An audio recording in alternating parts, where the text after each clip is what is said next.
Monica, before we get into some questions I have about policies that have been coming out of Louisiana, I want to give a quick rundown of the main bills that are shaping Louisiana's cannabis landscape, where they stand now, what they aim to do, and then we can jump into some questions. So feel free to jump in if I miss anything here. But HB12 and HB36 have both been signed into law. HB12 tightens restrictions on selling and manufacturing consumable hemp products, which also includes some pretty serious penalties for selling to minors and producing without permits. HB36 expands civil liability for selling hemp products to minors, treating those violations like those involving hard narcotics, like you were mentioning offline. HB187 and HB235 were proposed tax hikes aiming to increase excise taxes on consumable hemp drastically between 15 and 20% respectively, but both of those were defeated or deferred in committee. And then lastly, there's HB627, which is still pending, proposing a 3-year pilot program for adult use cannabis, which includes limiting sales to current medical marijuana permit holders with significant fees and regulatory oversight. It's still in committee, so we're uncertain on whether or not it will advance. Did I cover the essentials here? I think so. 4 of them I'm more familiar with as they relate to hemp. That has been my focus. The one with the trial pilot program, I am not as familiar with. I have a little bit of insight, but that just hasn't been a realm I've delved very deep into. So the tax hikes were 1 or 2 in particular that you were quite passionate about. I believe you actually attended when we were supposed to do this originally. Kind of walk us through what those would have done for the consumer, and then as a business owner owning cannabis over market, how that would have affected you as well. So there were 2 that were proposed. HB187 was the one that simply just focused on the tax, the excise tax, raising it from 3 to 15%, which to me would have been, of the 2 bills, best case scenario. I mean, still awful. That's a massive increase that all gets passed on to the consumer.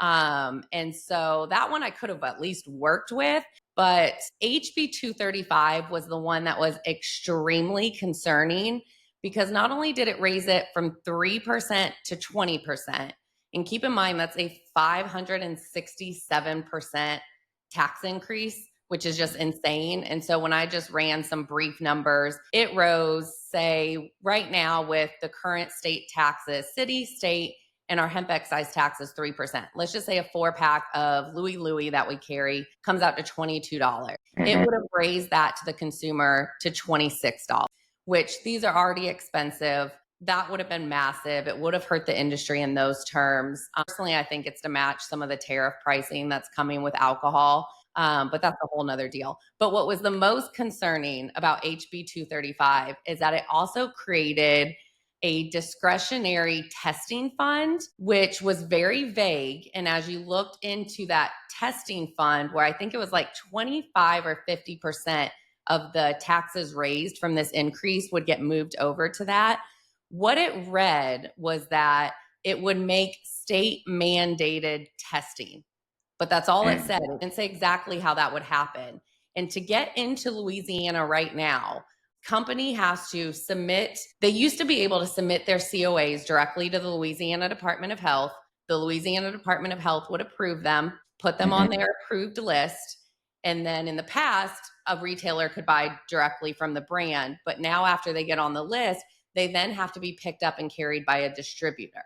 And a retailer can't buy until they've gotten into the state by getting approved, than a distributor. Well, the new law that also went into effect that they decided to implement 1 week before the Super Bowl and Mardi Gras, which was massive here, they wiped our approved list. They took 98% of the products on there off. And they said it has to be mandated, or it has to be sent to the Louisiana Department of Health by an in-state processor, which blew up this market. It was crazy. There were lawsuits done. Now, the injunction that happened 2 weeks ago was that now an out-of-state processor can submit COAs for the companies, for the brands, to the Louisiana Department of Health, but they now have to obtain a Louisiana license to submit from out of state. So the process for a brand to get carried in Louisiana is already so hard. They have to find either an out-of-state processor that is approved and got the licenses to be able to submit, or an in-state processor that will submit for them, get approved by the Louisiana Department of Health, then get a distributor. this discretionary clause that was in 35 was making it seem like now they were going to require state lab testing through a university. So no longer would brands even be able to pick their DEA approved lab, as they're all using, I say, the good actors, as we love to say, Yeah. and are using quality labs to submit, right? Well, it would take Hmm. away that access, is what it read like, to pick their own labs and require a state mandated lab before they could even start the process. And so I call it the third layer of corruption. And it was, who's going to run these labs? How are they going to have enough staff? How bad will the backlog get? It just added another layer. And so that's what concerned me even more than the tax increase. I mean, consumers should definitely be fighting the tax increase, but there was that little tidbit, and that's how they slip policy through and how they keep control. And that's what worried me the most about HB 235. Yeah, I want to go to the two that did get signed, HB12 and HB36. And there's been tightening of regulations and rising penalties. You mentioned that you could be seen as a narcotics dealer when we were talking offline. So, how do you think consumer access to these products is going to change with these? And then are there risks that these laws might unintentionally limit access or push consumers towards unsafe alternatives, like by pushing them to possibly the black market? Yeah. I mean, it's to be seen. So it's if small retailers want to take the risk, right? Because our main grocery chain here is called Rouse's, and they Hmm. have a great selection of THC beverages. They've been great for carrying them. Total Wine is here. They have a big amount of selection, but they're not educated on them. So when someone walks in, you're just walking to this blank slate of drinks. You have no idea who produced them, what their effects are, where their products came from. There's just no education on site there. You just kind of have to grab and hope for the best, right? But those companies have the budgets, and they have the political, and not the political, they really have the lawyers behind them, where they can withstand any insurance increase that this is going to cause due to the civil liability, and kind of the protect your ass with the lawyers if something does come up. Whereas small retailers like myself, it's going to increase our cost to hire lawyers to say, okay, exactly what do we need to do? We're going to have to change our POS system, which is going to be very expensive, because Hmm. once this law goes into effect, I don't want to get where you have to scan their ID. No longer can I just trust myself or my employees to check the ID and make sure it's valid.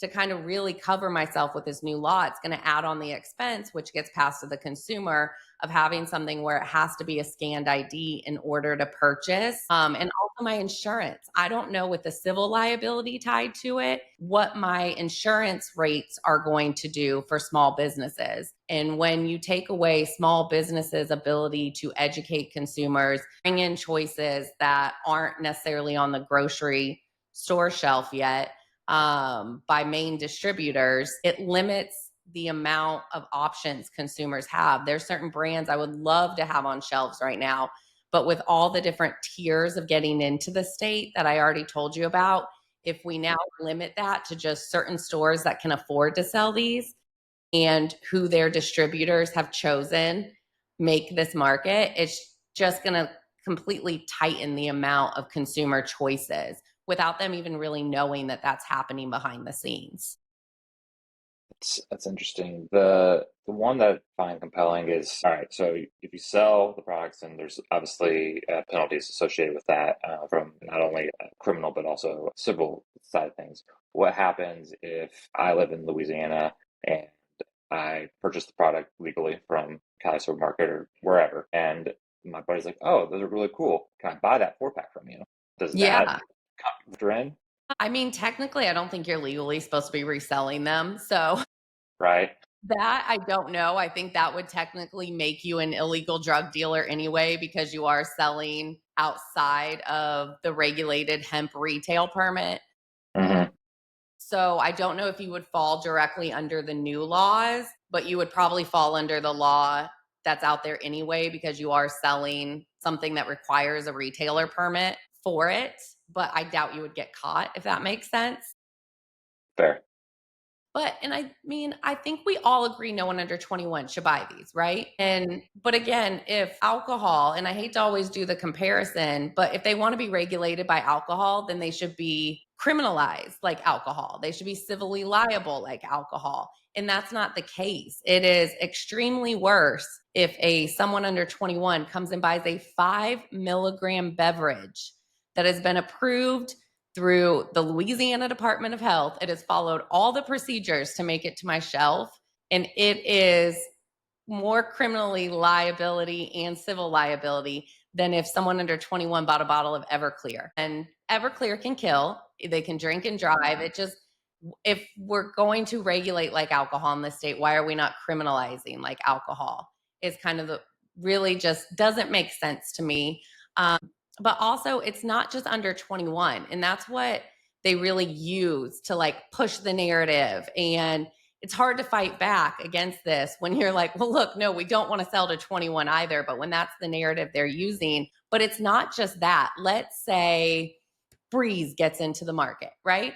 Mm-hmm. Breeze has one mislabel on their can, one word's mislabel that technically is a complete good faith accident. The Louisiana Department of Health approved it, whatever, and it gets onto our shelves. And somehow Louisiana Department of Health realizes and they pull it down.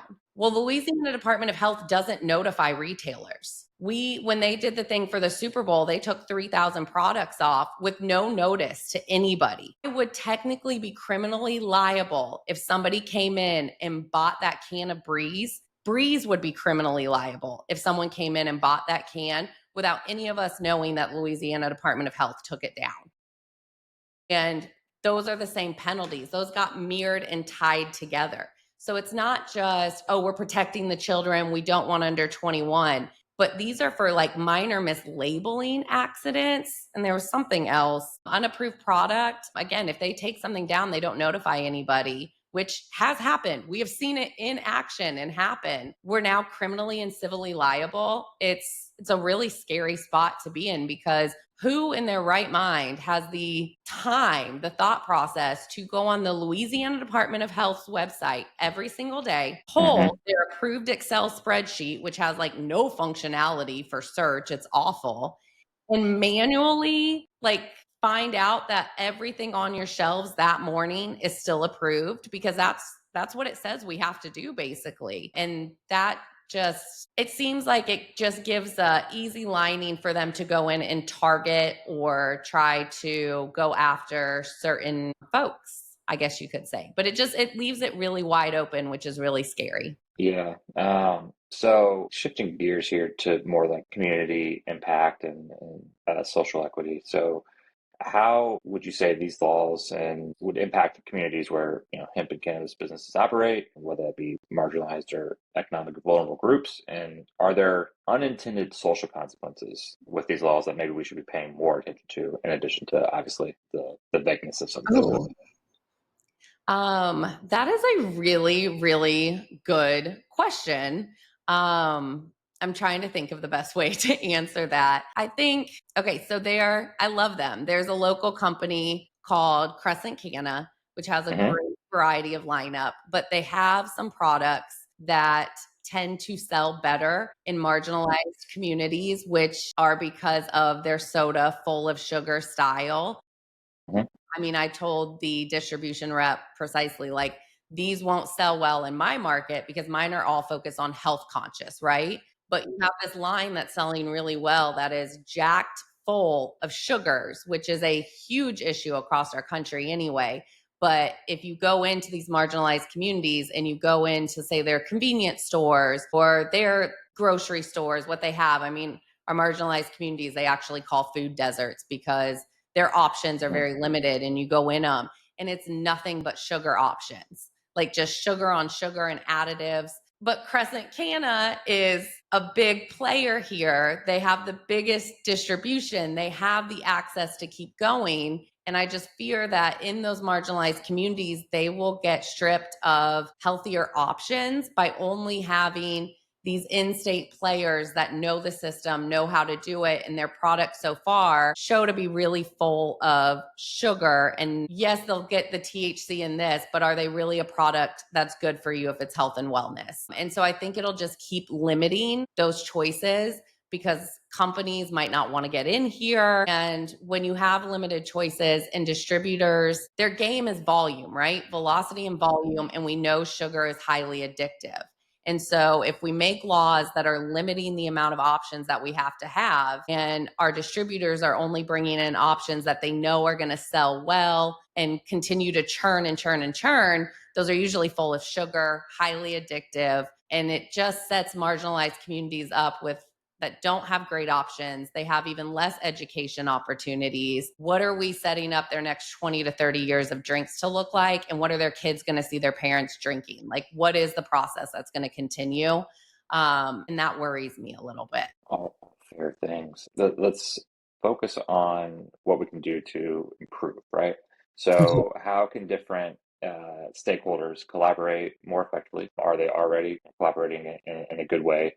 As we, ensure these laws protect consumers, but also, allow the industry, big and small players, to continue to thrive. I mean, I think that's really hard because what happened in Louisiana last year when we were the first state, to threaten the total ban and then compromise with mandated distribution, changes to hemp beverages, changes to the edibles that really all favored alcohol. There was a big divide within the Louisiana Hemp Association, and it just really fragmented us in the state. And I think we're also now seeing that state by state of folks that want all for hemp, folks that have ideas for just beverage. I get people have businesses, they have investments. They obviously have to look out for their own interest. But when we are being siloed off into these separate segments to just protect our own interests, it fragments the industry as a whole. It confuses consumers because if we're not all fighting for the exact same thing and they're hearing different messages across the board, consumers, all they care at the end of the day is that they have access and that it's affordable, right? And so if Yep. we're not giving them a streamlined fight, they're just it's too confusing. They're gonna stay out of it. And if we don't have the consumers fighting with us, then we're left to lobbyists and the fragmented systems. And so I think until each state, each industry can come together and realize we all need to be for the consumer and access and not individualized interest, it's going to make it really, really hard to fight back against industries that have been in play for hundreds of years, that are organized, that have associations, that have, a national, but then they feed down to their state chapters. They're operating very smoothly. It's like right now we're playing chess versus checkers. And if we keep staying so separated and so siloed and fighting for our own interest, you don't stand a chance of what they plan to steamroll down because they're a well-oiled machine. And usually when you say big alcohol, it's not just big alcohol. You've got to know like how they feed into the healthcare system, how they feed into the for-profit prison system. Like these big entities have been working together as an organized system for a long time. And hemp and cannabis together stand a real fight against that system. And we've got to come together state by state, organization by organization, and all be on the same path, I think, to really have a fighting chance to put regulations in that benefit the brands, that benefit the retailers, that benefit the consumers. Because right now we're all just like kind of treading water and holding on for what they decide to give us. And that's going to slowly knock us all down like dominoes. Yeah, I was having a conversation earlier this week with a company, and he was talking about how there is such a fragmentation, not only within hemp, but hemp versus cannabis, even though they're both cannabis technically, but regulated marijuana, I guess. How you want to phrase it, but like he said, everyone is focused on their carve outs from a policy standpoint based on their own capital interests, which obviously makes sense. But he's like, that's not how we're going to, if you say you're actually for the plant and for consumers, then it's a very short minded approach to only look at how it affects you and your only capital interest. So, like, for example, beverage companies like only looking for a beverage carve out because that obviously serves them because they're capital or a beverage company. But it really struck me. I was like, yes, like that makes sense. Like it frustrates me to no end when you see people like arguing on LinkedIn all the time about like,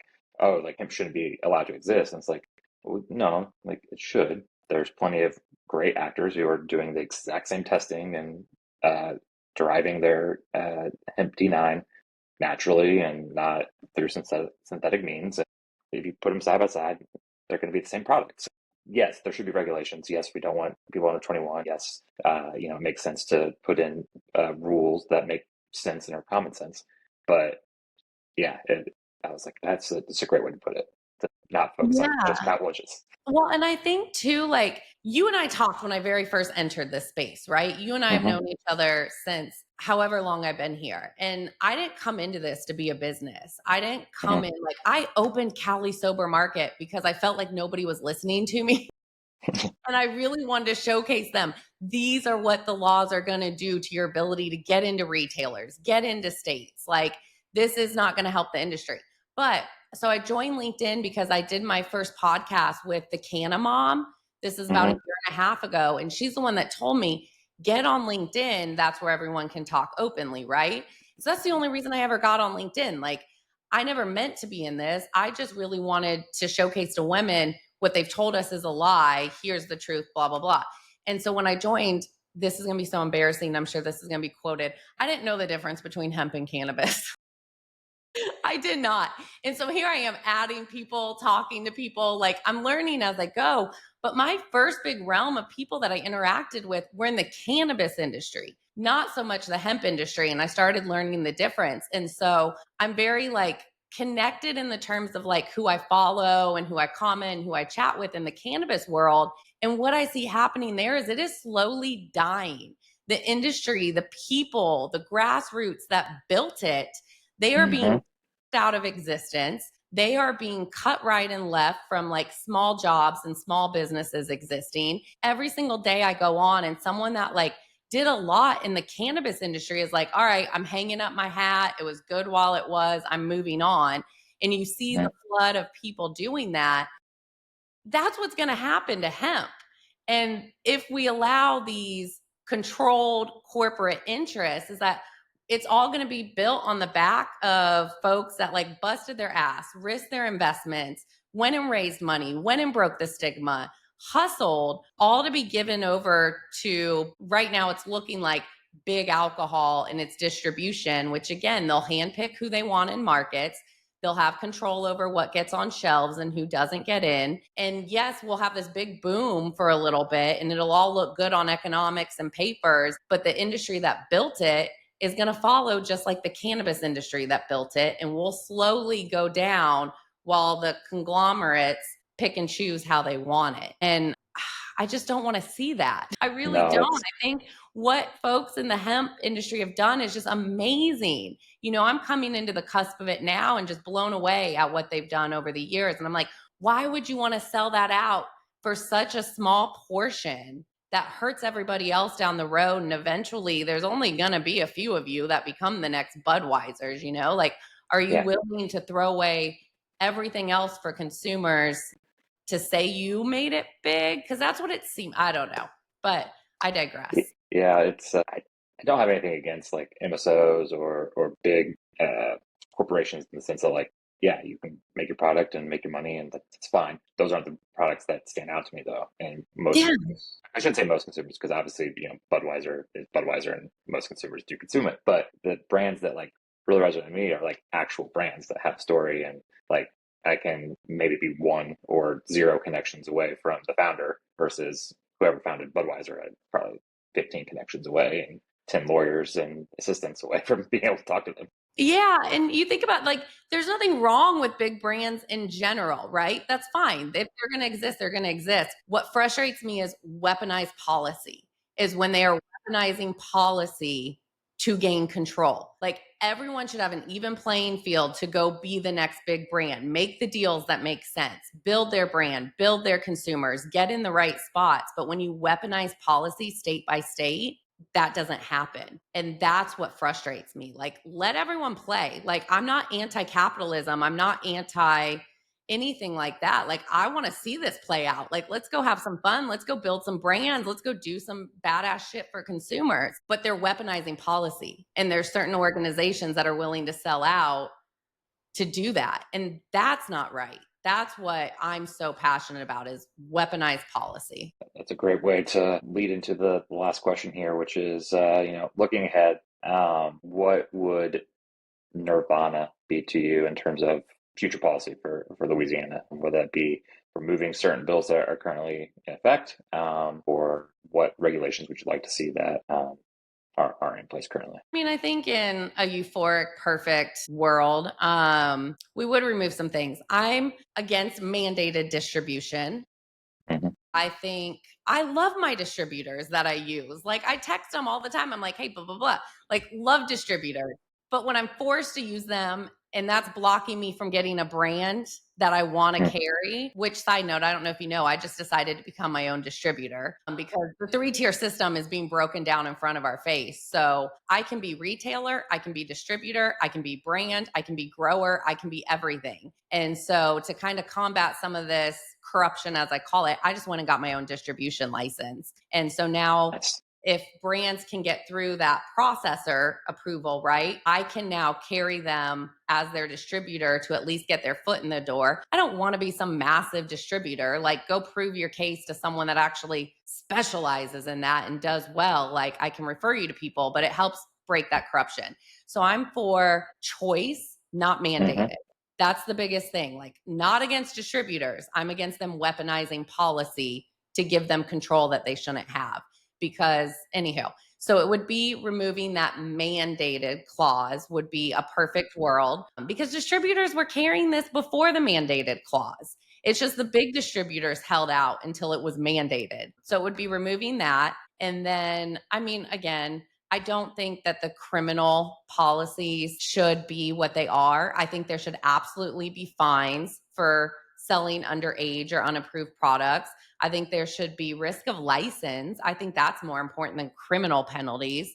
Hmm. And I think there's ways to regulate it that don't just scare off or make small businesses not be able to carry these products. So those would be my two biggest things. Louisiana specifically is really known to be run by our trial lawyers. We have the biggest insurance payouts. Like, literally, our governor flies on our private jets of our biggest trial lawyers regularly. There is a high school level, like middle school girl drama fight between our governor, our top trial lawyer, and our insurance commissioner. They're all fighting about who screws over the state more. And so we're teeing up laws that our trial lawyers make more money, because now, if something were to get sold, they can sue the company, they can sue the distributor, they can sue the processor, like, they can sue all up the chain, which is going to scare out brands of operating in Louisiana. And so I think that instead of making it trial lawyer friendly, it should have been consumer friendly and putting the onus on the companies that actually make bad faith mistakes, not. Yeah. Those would be like the perfect world where it's regulated for safety. I think that's very important, but not regulated in a way that limits consumer choices and limits it to an elite few operating in the space. I think that's a fair and reasonable request, actually. So thank you very much, Monica. This has been great conversation. And until next time, guys. Cheers. Yeah, thank you.